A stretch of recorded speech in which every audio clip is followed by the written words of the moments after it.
So even sometimes when we do the microfinance investments overseas, I operate with a law of income. And let me explain how I do it. What I do is remember, we want to help people, right? So I'm having dinner recently within the last month of this recording of this video today and talking to you. I had dinner with a very prominent businessman, very prominent, very well known, high profile businessman in one of the African nations.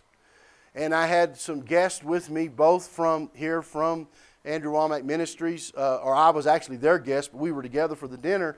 And I looked at this very prominent businessman, and today we have Pastor Herberts and his wife here with us from Kampala, Uganda. And so I'll just say this was actually in Kampala. And I asked the gentleman at the dinner, I said to him, if you went to a bank for your business right now and you had to borrow money because you're a prime customer, right? Here in America, we call it prime. What's your prime rate, right? And so I asked him, how much would you have to pay in what we call a collateralized loan? That means you put assets that are up that are worth more than the money you're borrowing. With a collateralized loan, what interest rate would you be charged? And he looked at me without blinking and said, oh, that's easy. It'd be at least 16%. Annual interest rate. Now, that's in a foreign country because risk is involved, right?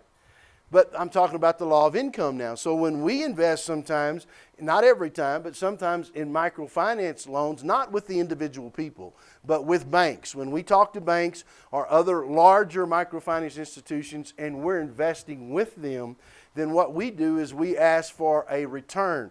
We take what's called preferred stock and we take a return on the stock. And what that means is there's an interest rate that they owe to us annually, right? And typically that interest rate is paid quarterly, but we also take equity.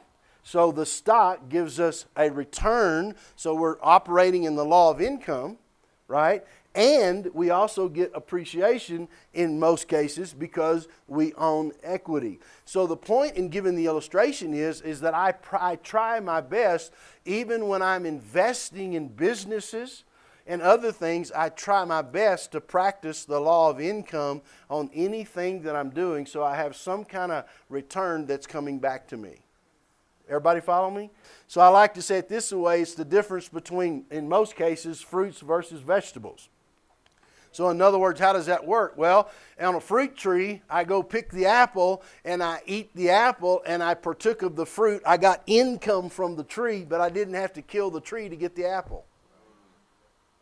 What happens when I go typically with vegetables, then I either have to literally take the corn stalk and harvest it, right? And literally kill the plant, as it were, and then plow the ground again and replant again next year, right?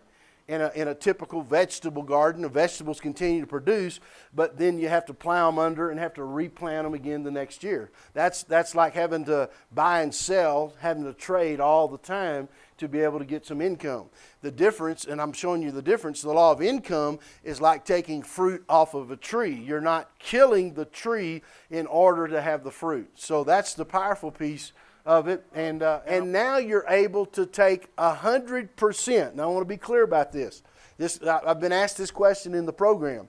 You're able to take 100% of the money above the second X.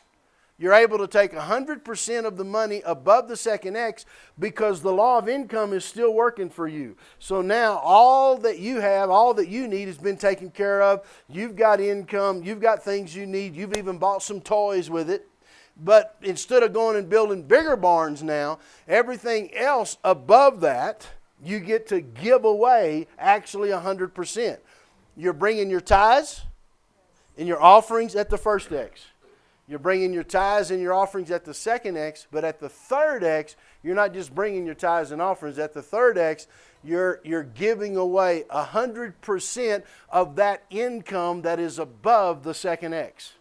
Okay? So that income that's above the second X, you're giving 100% of that income away, and that's a great place to be. So you're able to live well, you're able to be blessed, you're able to do what what you need to do. And so the reason I get so passionate about talking about the third X, and the reason I get so passionate when I talk about it in the Money Mastery program, is because so much of the teaching on money and finance in America is about how can it just help me, right? And then once I get help, I'm done. Well, that's not what this program is about. This program is about helping you get to where you can be blessed and help others, but also continue to grow in this law of income to where you get up to the level that you're able then, once all of that is taken care of, you're able to give away 100